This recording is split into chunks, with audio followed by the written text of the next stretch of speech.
And good afternoon. Thank you for coming. Yeah, we have a kind of new venue here, and definitely a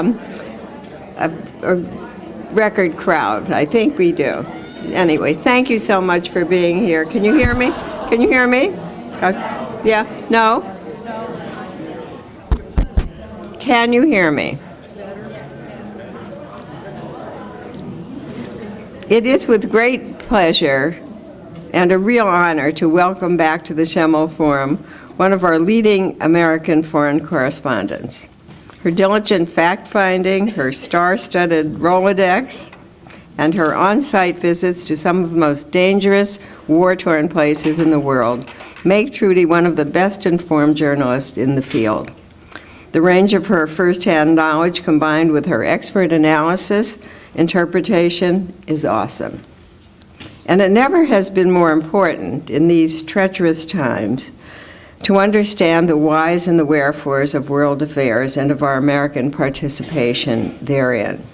The Trump administration, less than a year old, has had a profound impact on our domestic and international affairs and our status in the world. It is difficult not to talk about it. It is difficult not to see a light at the end of the tunnel and not to find a way out of the confusion.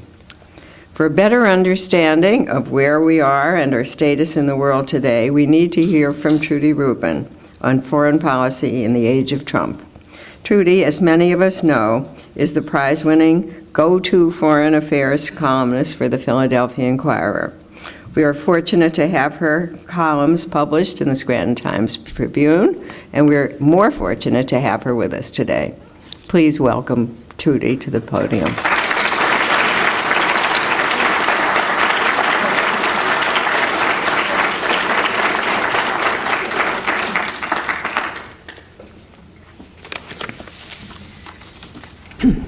Well, let me get this one straight here.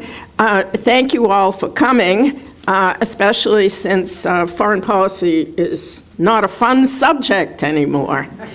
And it's actually not a fun subject to write about anymore either, even though there's no end of material.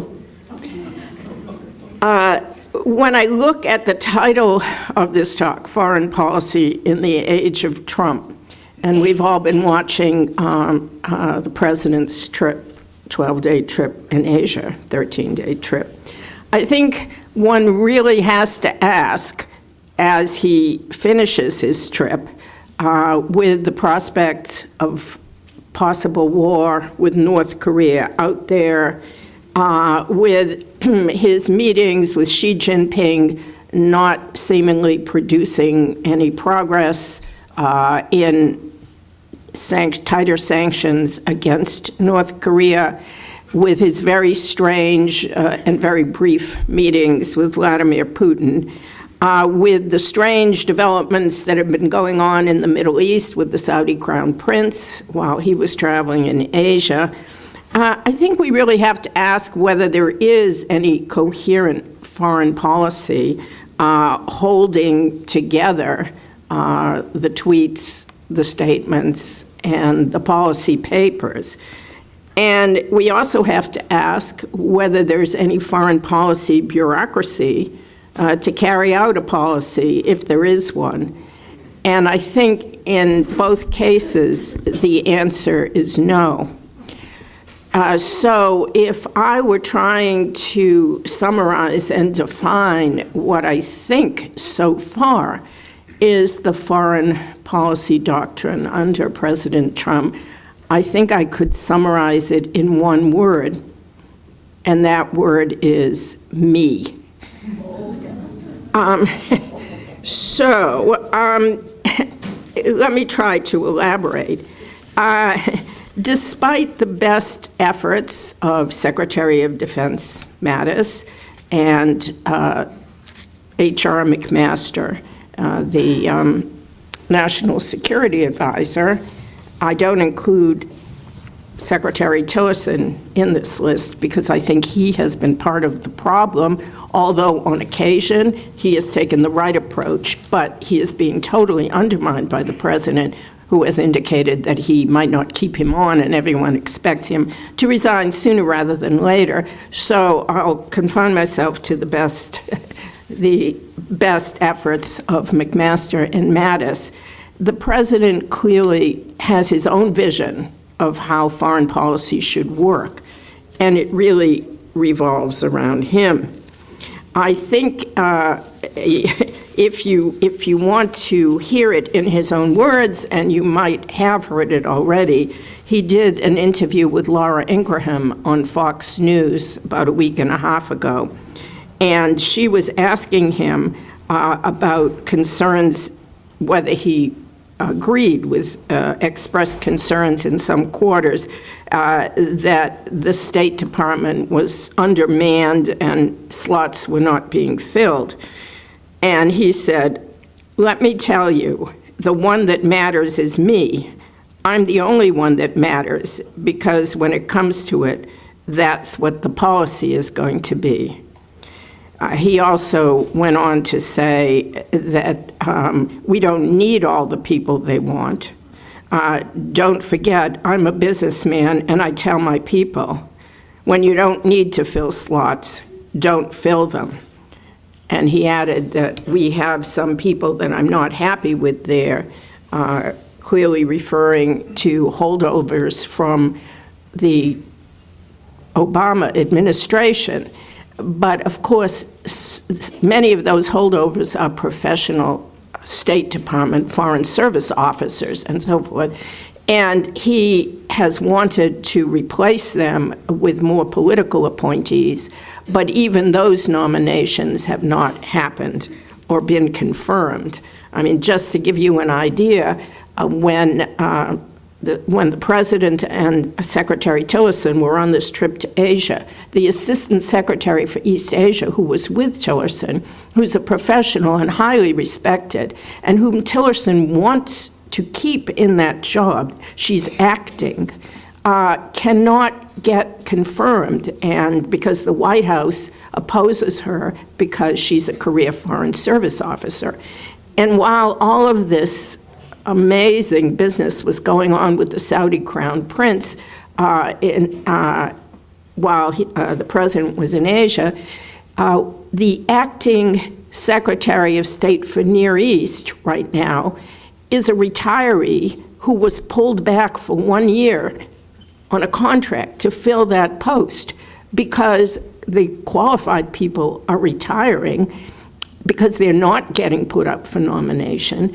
The last confirmed Assistant Secretary for Near East was a terrific person named Stu Jones, former ambassador to Iraq, former ambassador to Jordan, very proactive, a perfect person for the permanent job of Assistant Secretary for Near East, but they would not put his name up, and so he retired. And so David Satterfield, who's a lovely guy and has Middle East experience, some, but he was happily retired, and they begged him to come back because there was no one senior enough in the field to put in that job. I'll get back to the State Department in a moment, but I want to talk about the mentality that I think President Trump brings to foreign policy making, which I think, besides his ego, is at the heart of the problem. I highly recommend that if you want to understand U.S. foreign policy these days, you grit your teeth and get a used paperback copy of The Art of the Deal. Because honestly, Trump's well-known work, which was ghostwritten, and I'm forgetting the guy's name, ghostwritten by someone who has since spilled the beans on what it was like spending a year with Trump. And Jane Mayer in The New Yorker wrote a phenomenal piece interviewing him about his experience while writing The Art of the Deal. But anyway, I think The Art of the Deal really summarizes the mentality that the president brings to this job, because he was not a businessman who headed a big corporation. He had a real estate business, a family business, where there were just a small group of close allies and family, and the close allies could be jettisoned if he tired of them. And the goal was to do one-on-one deals where, in his mind, he won and the other side lost. Multilateral, as we saw on this trip to Asia, is a bad word in the Trump vocabulary. And deals to him are a zero-sum game. In an interesting piece that ran in Forbes, in which the author drew Trump out on this, Trump said, the interviewer said, doesn't this practice of one-on-one bargains and winners and losers fly in the face of our multilateral world? And Trump's replied, you can have it this way and do much more business. And if it doesn't work out with a country, you give them a 30-day notice, and you either renegotiate or not. So this was the attitude that the president brought to the Asia trip. Now, on the one hand, in a speech in Seoul, South Korea, he stuck to the text, and the message was not a bad one, that the region and indeed the world had to work together to isolate and sanction North Korea because the North Korean regime was a danger and its having nuclear weapons was a threat to the region and way beyond. But he undermined this urging of regional cooperation by going on his next stop to Vietnam and letting loose with his America First mantra and his insistence that he would never sign on to another multilateral trade deal, his efforts to undermine the WTO, to which we bring grievances when we feel that a country like China has, for example, dumped steel. But his efforts to undermine the WTO and spoke of his disdain for it, undermining the WTO by blocking appointments to their arbitration commission, where they look at the cases which are brought in and they decide if someone, in some cases people that we have accused, are violating the terms of the WTO. He made clear he has no use for any of that. And of course, China is stepping up as the country that is going to uphold international rules.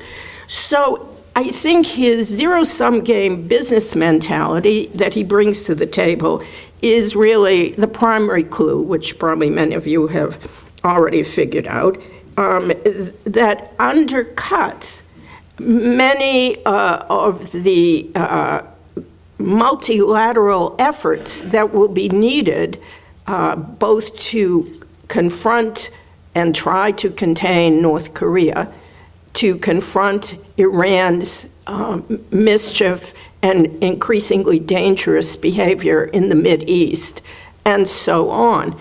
And Trump simply does not see this. And listening to him speak in Asia, I think one had to conclude that really America first in his mind is Trump first, because over and over, what he seemed to glean from his trip to the region was that because he was banqueted and feted and lavishly praised, this meant that America was stronger. And in reality, as you can hear from diplomats, which I hear constantly, whether from Europe or from Asia, they all see this as weakness. Obviously, Xi Jinping saw Trump as someone to be played. We know that Prime Minister Abe of Japan feels that way. He made a beeline to be one of the first people to visit Trump in the US and to trumpet, excuse the phrase, his love of golf. And everyone is playing to what they see as Trump's weakness, not the least of those players being Vladimir Putin. And I'll get back to Putin in a moment. So I just want to return for a second before looking at some of the areas in the world where I think the foreign policy of me presents a danger to U.S. security interests. I just want to get back to Trump's undermining of the professional State Department. The damage that is being done will play out over years because it is hard to back up and restore the expertise that is fleeing the department because people see no future for them, certainly in the next 3 years and perhaps beyond that. As you probably know, Secretary Tillerson, the head of Exxon, where he was referred to, according to articles about him at that time, as the Godhead, unfortunately, unlike some corporate executives, was very secretive. I'm told that's common, in the oil business, was up, I don't know what was the top floor in the ExxonMobil headquarters, but up there with a very small coterie of aides who he has brought to the 7th floor of the State Department, didn't communicate with people then, didn't talk to the press, and basically just talked to potentates who had a lot of oil in their countries. He, unfortunately, is replicating that at the State Department and has totally gone along with President Trump's effort to cut back the budget of the department by 30% and slash the personnel. And Tillerson has proclaimed that a reform of the State Department will be his most important mission while he's in this office, but it is hard to fathom yet what he means by reform, and in the meantime, decimation seems to be more the operative term. I mean, for example, the Foreign Service has lost 60% of its career ambassadors since January. They are the equivalent of 4-star generals, if you compare it to the Pentagon. The next rank down, equivalent of 3 stars, nearly half have left, and nearly 20% of minister counselors, who's the next rank out, are leaving.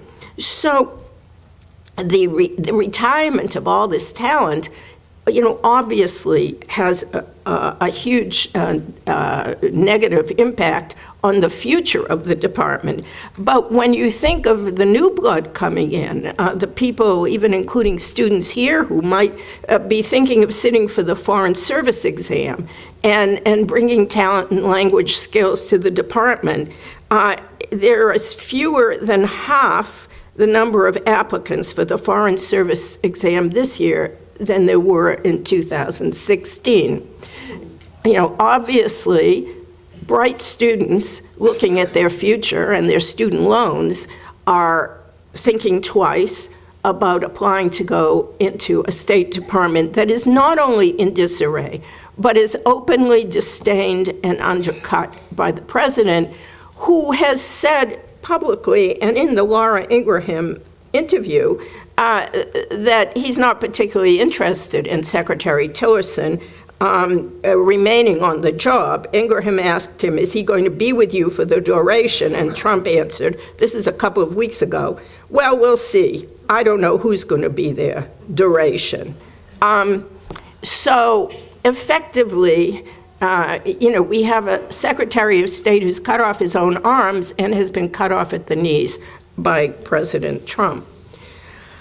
And by the way, when the president went to South Korea, perhaps, along with China, the most important stop on his trip, there's no U.S. ambassador in South Korea. And let me just add here, the president clearly believes that foreign policy is a one-on-one deal between big men, and clearly has very little understanding that policy has to be carried out by someone, and that in the capitals of our allies as well as our adversaries, there is a real confusion about how to find out who is running U.S. policy, because the normal way of operating would be that the ambassador, say in Berlin, would be fully briefed on what U.S. policy is, and he would be contacted by, or his number 2 or 3 political officer would be in constant contact with the equivalent at the German Foreign Ministry, and when Secretary Tillerson came to Berlin and met their foreign minister, there would be an assumption that Secretary Tillerson was speaking for the president. So there would be some channels in which foreign countries felt that they were fully briefed about American intentions. After all, you don't often have summits between top leaders. Policy is both explained and carried out by the top levels of the Foreign Service and the middle levels. Instead, a congressman I was speaking to recently, a very smart one, was recently at a conference in Berlin and went to the U.S. Embassy. And he told me they don't have an ambassador, they don't have a number 2, and they don't know what they were asking him, can you tell us what White House policy is on the transatlantic alliance? And they said, we just aren't even being briefed. We don't know what's going on. We've decided we have to represent U.S. policy as we think it is, but we cannot tell our counterparts really with conviction what it is because we don't know. And I hear this over and over. I visited the Chinese embassy early in the Trump administration. They, in a very unusual move for them, had a briefing for a few foreign journalists. And I remember their press person and their political officer came up to me and I said, well, so, who do you talk to in the administration? And they said, well, we're trying to figure this out, and we think Jared Kushner is the person to speak with, and our ambassador is trying to develop good relations with Jared Kushner. Well, as you may be aware, Kushner has basically been taken off the China beat because his father-in-law, has given him a lot of other jobs, like making Mideast peace, and so he's no longer on the China case. So I don't know who the Chinese embassy is talking to now. Maybe they're just leaving it to Trump and Xi Jinping, which is what Trump would like. But as we saw on this trip, Beijing has figured out just how to play the president, and with lavish banquets and feting, but not giving anything in concrete terms, whether on trade or on North Korea. So let us take a look at how the politics of me is playing out on the ground. Now, the president was fairly disciplined through the first part of his trip. Apparently, he was so busy that he didn't have time to tweet, or maybe he finally listened to somebody who told him that it wouldn't be a good idea when he was trying to talk about North Korea policy in Seoul or in Beijing to be making headlines with funny remarks about Kim Jong-un. He held off on doing that, which of course he couldn't manage to get through the whole trip without doing, but he held off on doing that until he reached Southeast Asia. So what is the policy in Asia, and did the policy make any headway, and how did the politics of me affect that? First of all, it's clear that in the relationship with Xi Jinping, the president totally misunderstood the impression that his slavering over the welcome he got in Beijing would present to Asians at large, the Chinese public, and the Chinese regime. It's one thing to try to develop a warm personal relationship, or if not warm, then good, correct, and one in which there's communication between the U.S. head of state and the Chinese head of state. There is nothing wrong with that. But Trump's constant public elaboration on how the Chinese were treating him better than anyone was ever treated gives the clear impression, and you see it in the Asian press, you see it from Asian intellectuals speaking out, you see it from Asian politicians like the Singaporeans who are very frank about this, or the Australians who, as you know, the Australian Prime Minister has a rather dim view of the president, and they had a little bit of an exchange on this trip. People don't see that as strength. They don't see China's treatment of Trump as indicative of their respect for his power. They see it as indicative of their cleverness at playing to his weaknesses. And that is the impression that Asia got from this trip. What did Trump want from the Chinese? If this were a normal Republican president, or I think even if this had been Hillary Clinton, I think the asks would have been clear. Yes, a president of either party right now would be asking China both to enforce current sanctions and to give the Trump administration credit on this. The sanctions are more forthcoming than they have been in the past. But as you no doubt have read, the sanctions are not strong enough to change North Korean behavior, and China is not enforcing them to the degree that it should. And so President Trump, as would any president, was asking for China to cut off oil supplies, which are the lifeline to North Korea, and to enforce banking sanctions more intensely. All right, that's a given. There is also a lot of dispute with China over the South China Sea, where they are impinging on other nations' legal rights in the region, and where the Chinese are building atolls into islands and putting military bases on them, and that affects several countries in the region, and it also impacts on freedom of navigation. This had been a big issue for previous administrations. Trump, and it had been for Trump, who made very fiery statements about it during the campaign, off the table. All right, he's focusing on North Korea.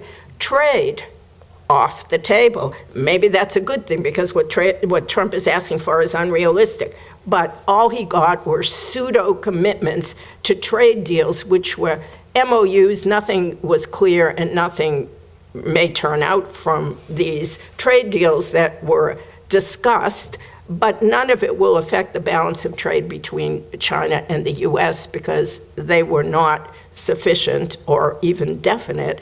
And so the whole visit was predicated on getting China to do more on North Korea.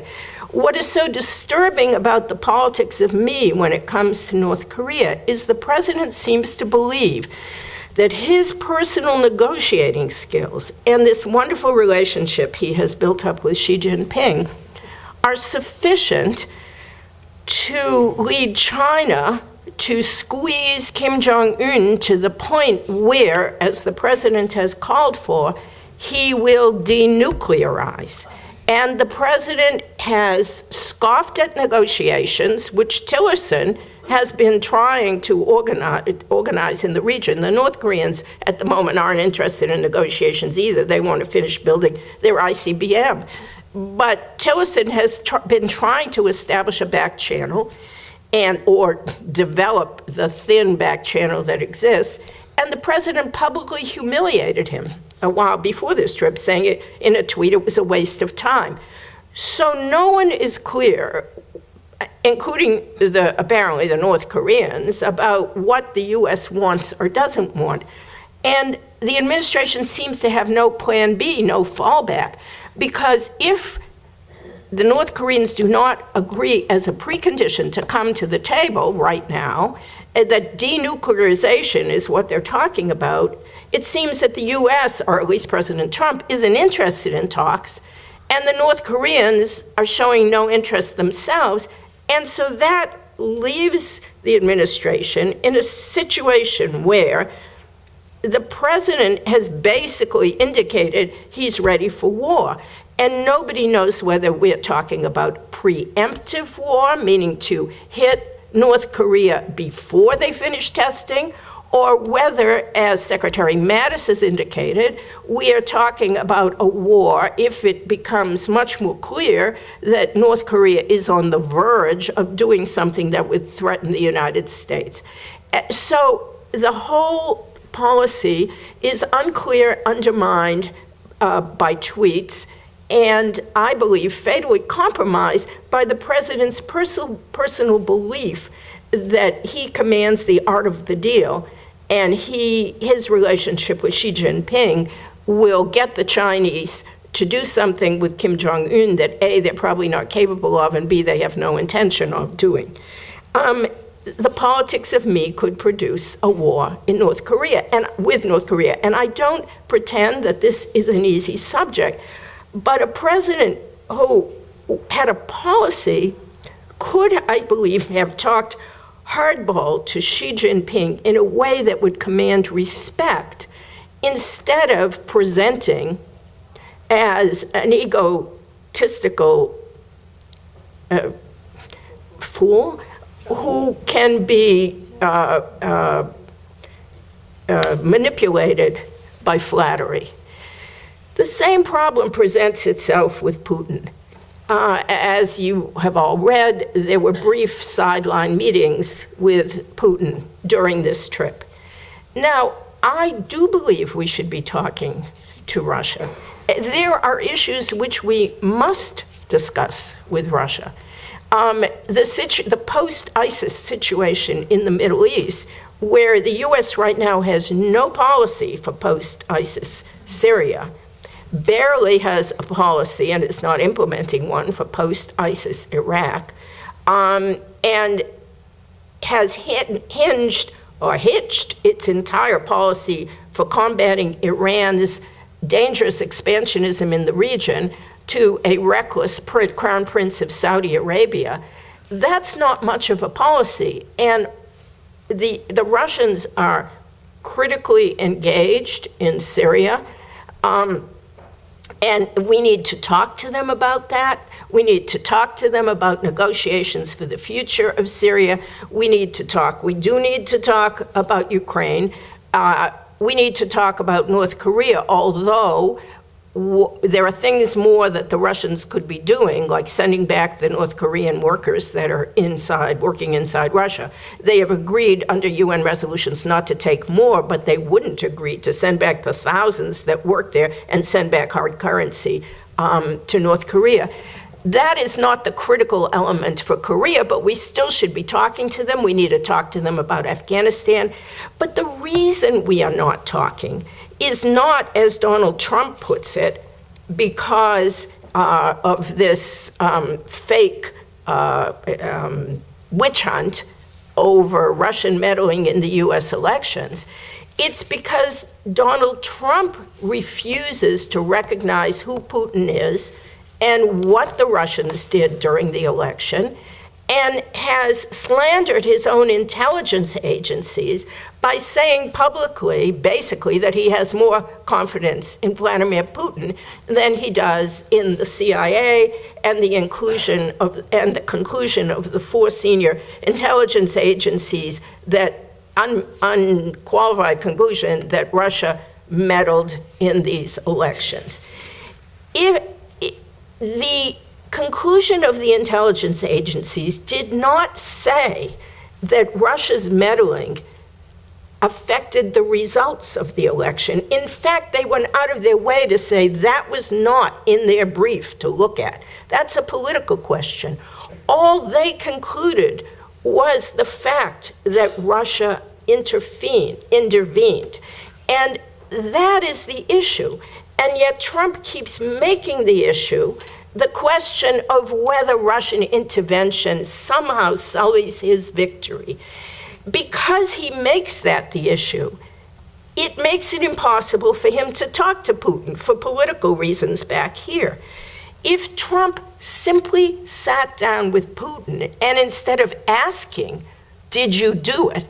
As Trump says he asked again, and Putin keeps telling him no, if instead, as a normal president would, he sits down with Putin. It's sort of like Adlai Stevenson at the UN during the Cuban Missile Crisis. He says, we have this evidence. You can say whatever you want. We have the evidence. I want to tell you, there will be consequences if this kind of meddling continues. I cannot have a productive relationship with you. The U.S. cannot have a productive relationship with Moscow on issues of concern to us both while you are carrying out this kind of meddling. I want you to hear this because there are issues on which we must talk. Then you set the table and you let Putin know that this is unacceptable, and you make it clear at home that there are issues on which the U.S. must speak with Moscow and Trump must speak to Putin. And everyone would understand. But because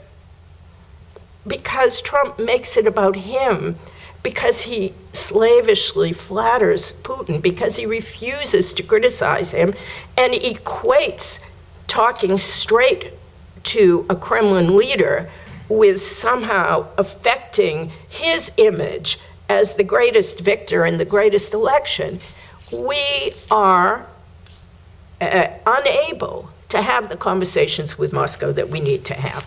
And I'll just mention briefly, although I'm happy to take questions on this, but again, the Trump ego has made it impossible to have a coherent policy towards a Middle East, which also is heading towards war.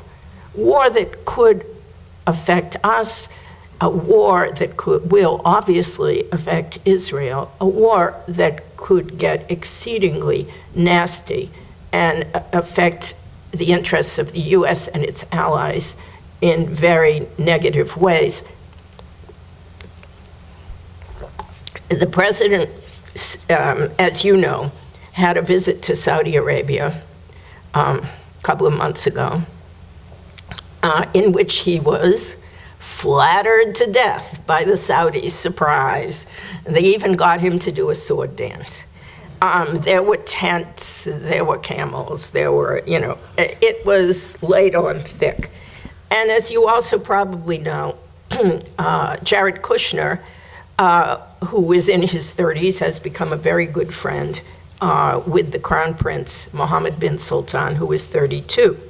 And Kushner has made, I've forgotten now, 3 or 4 trips to the region. The last one just very recently, it's a 4-day trip. It was actually 2 days there and 2 days traveling. But anyway, supposedly staying up until 3 and 4 in the morning talking with the prince. And as you also probably know, the president has tasked Kushner with coming up with a new Middle East peace plan in which the Saudis supposedly will play a very key role. The president, again, has mistaken a close relationship between him and his son-in-law and the Crown Prince with a policy. On the one hand, the only stable, for the moment, piece of our relationship with Iran is the JCPOA, the nuclear accord. Now, when that accord was being negotiated, I wrote very critically of the Obama administration, not for trying to negotiate that accord, but for making the mistake of thinking and saying, and some in the Obama team really believed this, that this accord was going to change Iran's behavior in the region. Iran has clear goals, which is creating its own Shiite-dominated emirate, so to speak. Emirate's the wrong word, they don't have emirs, but Shiite-dominated crescent in the Levant and extending around to Yemen. And you can see with your own eyes, there is no hidden agenda. It's all right out in public. Hezbollah is a proxy of the Iranians, and Hezbollah now has somewhere between 60 and 100,000 missiles that have been supplied by Iran. In Syria now, the regime of Bashar al-Assad won this civil war because it not only had Russian air power, which was the decisive factor at a time when Assad was losing, but it had Iranian ground forces. Now, these were not actually Iranians, although there were teams in there from the Iranian Revolutionary Guards who were the strategists and the commanders. The ground troops consisted of Hezbollah fighters from Lebanon, Iran's proxies, Shiite militias from Iraq, and huge numbers of Shiite fighters that were trucked in from Afghans who were refugees, because there are hundreds of thousands of Afghan Shiites who fled to Iran during the Taliban period and subsequently, because Afghan Shiites from the Hazara minority sect are persecuted by Pashtun Sunnis. So they had access to large numbers of young men, and they're still coming because that persecution is starting up again in the north of Afghanistan. So these young men are basically told, go to Syria and fight or go home to Afghanistan. So guess what they chose? So with these foot soldiers, Iran has established itself in Syria and now wants to build ground and air bases in Syria, and maybe even sea. And Israel has said publicly that is not acceptable. Israel has been bombing inside Syria, trying to stop some of the weapons transfers to Lebanon. And so this is a very tense situation. And the Iranian forces are almost up to the Israeli border on the Golan Heights, and came close to the Jordanian border with Syria. So very tense. The U.S. is simply absent in this. We have been giving military help to Syrian Kurds up in the north to fight ISIS, but beyond that, there's no policy. There's just arguments going on within the administration. And so the U.S. has basically hung their hat on Mohammed bin Sultan and the Saudis and the Crown Prince himself. Every time they have tried to fight Iran, they have come up short. It has been one losing game after another, including what's going on in Yemen, which I can talk to you about during question time if you're interested in, and including this almost kidnapping of Saad Hariri, the prime minister of Lebanon, who is now in Saudi Arabia, whose business is all based in Saudi Arabia. They have a strong hold over him, and they have gotten him to resign, to send a message to Hezbollah. He was in a coalition government with Hezbollah forces. So there are real problems here because the Iranians are involved in Yemen, and with Iranian help, the Houthi rebels in Yemen have been firing missiles into Saudi Arabia, but the Saudis are hapless.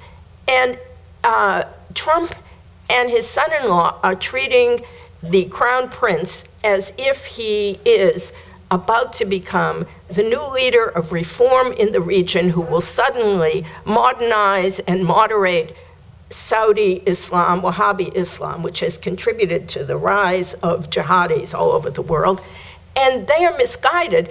He has some potential, but he has a lousy track record, as does the country. And to hitch the whole policy to him because of personal relationships between Jared Kushner and the Saudi prince is insane. So, I can go on about Yemen or Lebanon if you want me to explain more about that.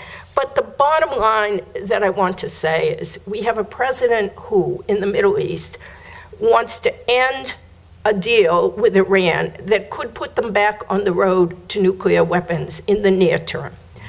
A president who, and he is openly hostile to that accord. And the clock is ticking. You could see something dramatic within the next month.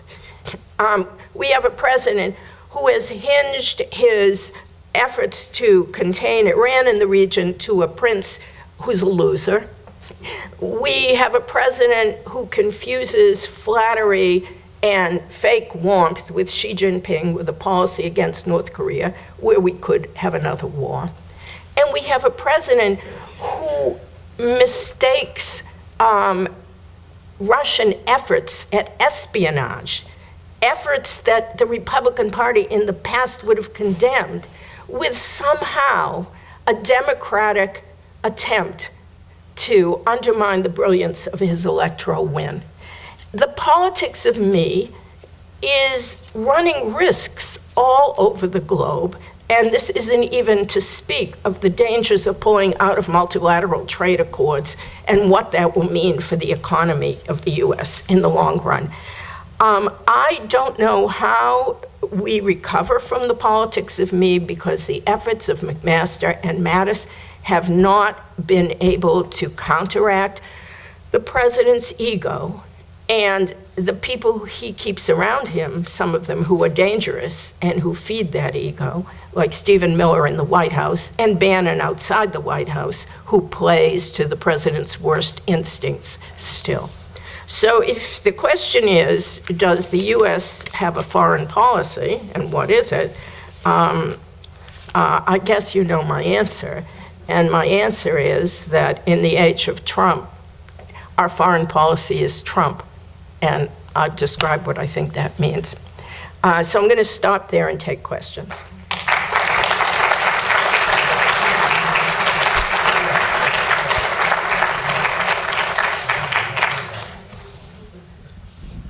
Okay, now where are the Republicans in all of this? The whole party? You know, serious foreign policy people, you've heard them. I mean, Corker says that Trump's foreign policy is a reality show. I mean, John McCain has been extremely vocal. I mean, you could say, where were they during the campaign?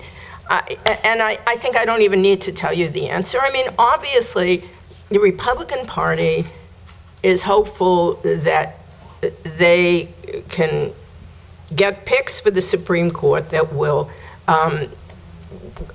color its political outlook for decades, and also in lower judiciary.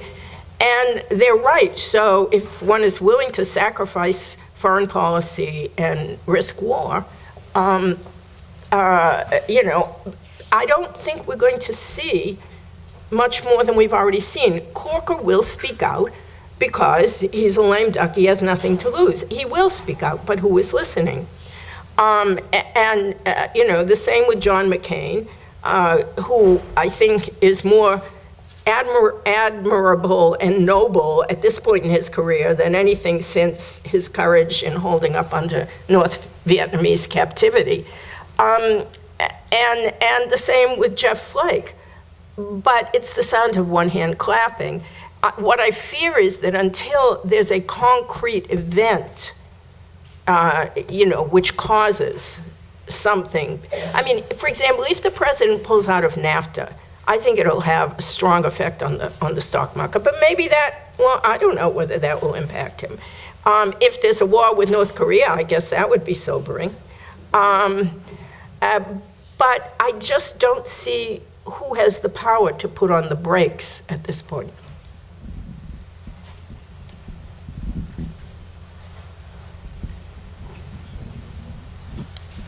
With respect to U.S.-Iranian relations, you're probably too young to remember, but about 64 years ago, the United States, the CIA, overthrew a popularly elected leader in Iran, Mossadegh.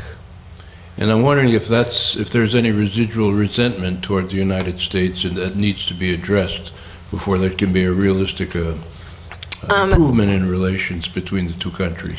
I think there's a lot of misunderstanding about what happened in 1954, and I think it's worth reading the history, because the history has been, at this point, documented pretty clearly.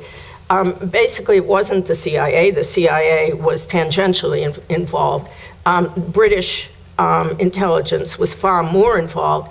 But if you read the detailed histories of the period that have been written, a major player in the overthrow of Mossadegh was the clergy in Qom, who wanted him gone, and who played a very big part in organizing the anti-Mossadegh demonstrations that ultimately overthrew him.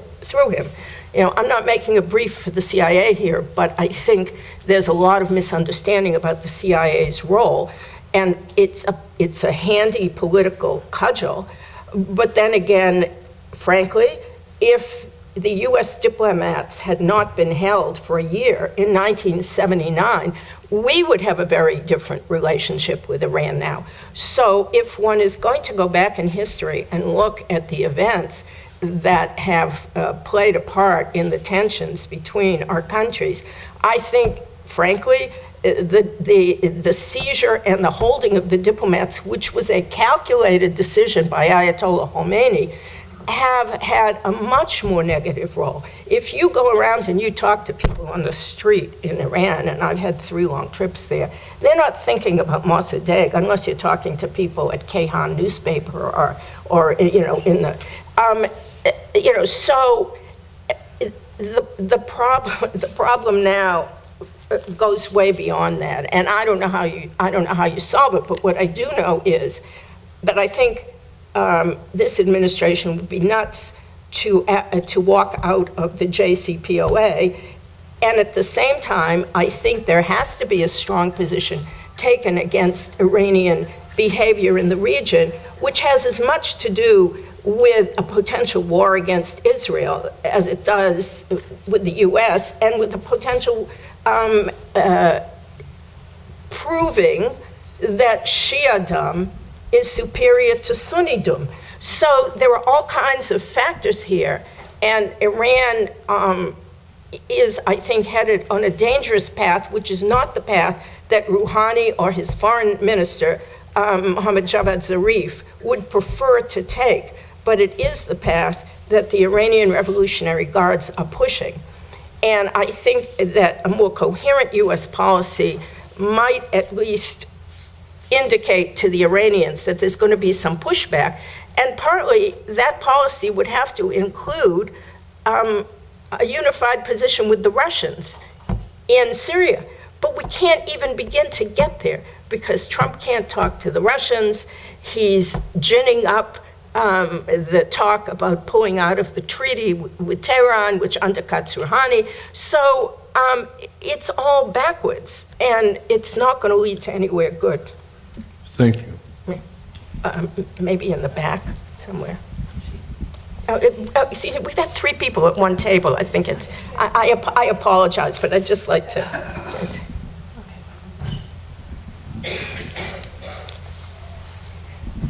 First of all, thank you so very much for coming again. I love hearing you speak, and it's just so important. I wish more people could hear you. This is a very silly question. No question. But I happen to notice in the TV coverage, which I try not to watch, that Putin and Trump had on the same outfit. Did you notice that? That royal blue jacket? Oh, they were made, they all have to wear those when they go. Well, nobody else had it on. It was just those 2 in the picture that I saw. And then in the Philippines, the same thing happened. But nobody else had it on. No, they did. Maybe after the group picture, the rest of them had taken it off. I don't know, you know. But Thank you. if you look at this, I was confused. if you look at the silly group picture, you know the one where Trump couldn't get his hands across, and Medvedev had his hands like this. That was in Vietnam. They all have these blue shirts, and then in the Philippines, they all have these white traditional. Thank you. Okay, way back.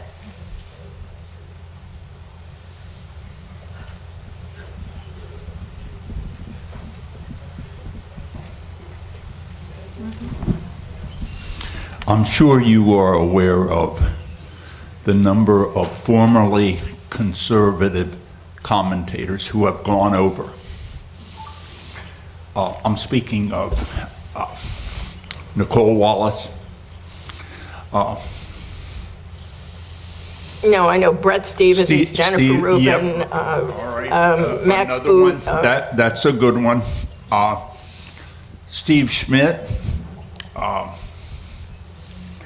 And one named Jennifer Rubin. Yeah, we're not related. You're not related. Well, that answers that question. Oh, okay. And But did she you have another alerted question? me to the fact of those going over Dan Sykes. And your question? The question alerted to me, that made me alert to the going over, especially, was her being designated, Jennifer Rubin, at the little bar below, that it used to be conservative columnist at the Washington Post, and now it's just columnist at the Washington Post. Do you see them having great influence among the populace, especially they all have an audience, or did? No, I think they reached the 15% of Republicans who don't support Trump. You know, the conservative columnists who are anti-Trump are people who opposed him before the elections, who supported other candidates. And, you know, I'm glad to see them come out, you know, because, but, you know, it is clear that, first of all, Trump's base doesn't read these people. They read Breitbart or listen to Fox News. And secondly, his foreign policy actions do not seem yet to dismay the majority of people who call themselves Republicans. So sadly, I think these columnists who've changed sides are speaking to a small portion. Yeah, right. But, you know, I mean, Trump disdains them, you know, as the establishment. And in a way, it's true. I mean, these are, you know, people who would have voted for Bush 1 or even Bush 2. You know, I mean, a lot of them supported the Iraq War and so forth. But right now, they make sense. And you know, I read them faithfully, but I don't kid myself that Donald Trump reads them or cares. Okay, I'm now into business. This gentleman here. So, okay, the foreign policy in the age of Trump, as you said, it's him. And it's all about his trip to the Asian countries. Now, do you think this foreign policy is going to affect the African countries also? Because I've heard you say nothing yet. I know some countries are heavily influenced by the foreign policy of this country. It's a good question. And so far as I can make out, the only interest that Donald Trump has in Africa is fighting ISIS. And so, as you know, there are special forces in various African countries, in Niger and Mali. You know, this does not amount to a policy, but I think as far as I have seen, and there may be more than I'm unaware of, but I have not seen any interest, let alone policy on his part, beyond that narrow military framework. And, you know, that is a real area where having strong embassies and a strong focus from the State Department could keep a policy alive even if a president wasn't focused. But right now, I don't know how many embassies U.S. in Africa are without ambassadors, but if it's like the rest of the world, there's probably quite a few.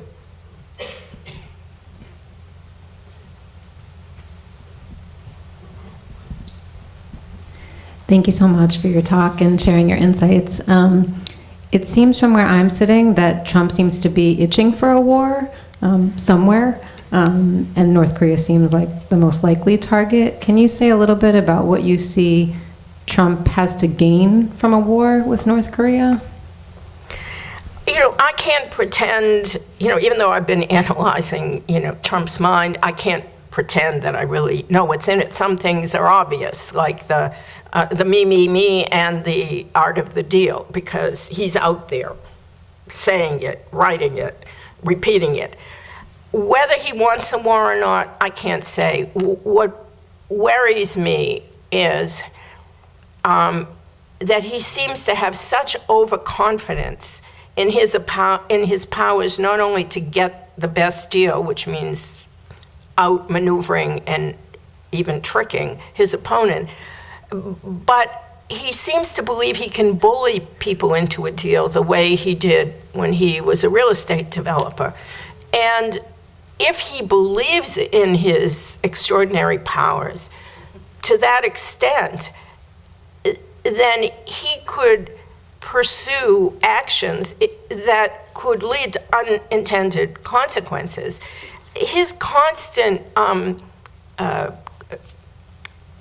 insults to Kim Jong-un, you have to ask yourself why. Well, part of it is his persona. He says nothing's going to stop him. Part of it is his base loves it. They're not thinking strategy. But some analysts, some respected analysts, think that the paranoid Kim Jong-un really believes, encouraged by these insults, that Trump wants a war and regime change.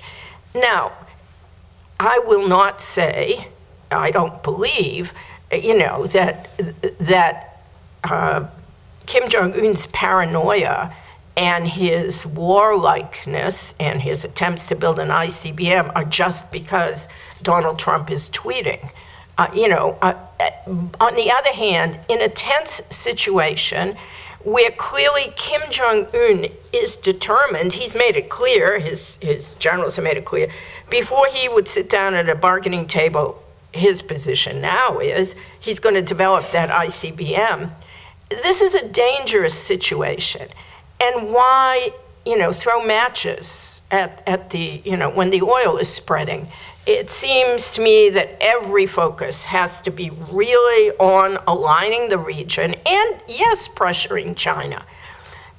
But throwing out gratuitous threats, insulting and undermining the Secretary of State, and indicating that you don't want negotiations rather than trying to corral and find a formula for corralling North Korea into some kind of negotiations that might buy time. All of this adds to the tensions and doesn't improve the situation. So whether he wants a war or whether he deludes himself that he will get Kim to bow without a war, I can't say. Because what we're talking about in the condition that our president has, which is a condition that doesn't go well with the position that he's in. Do you see any possibility that he could have reason to leave office before the end of this term? I think it's a false hope. I mean, I know a lot of people dream of whether, but I mean, unless the Democrats take the House, you're not going to have any move towards impeachment. And we all know, even though everyone got excited by Virginia and New Jersey, that gerrymandering will make it exceedingly difficult for that to happen.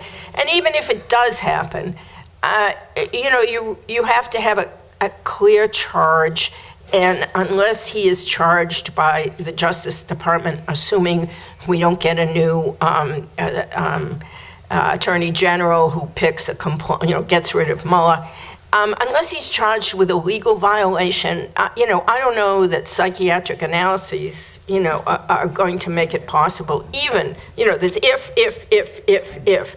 So I'm afraid we're stuck with him unless, and my only caveat here is unless he does something that proves such terrible incompetence. But even then, I don't know how you get him out unless the House changes hands. Now, it's 1:30, so I'm afraid that was the last question, and I wish I could have said to end up, I can see the way, but I can't.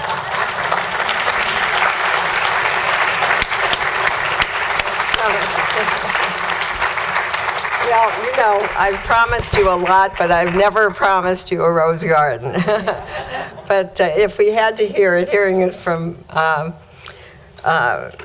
Trudy and her authenticity, her honesty, and her wisdom.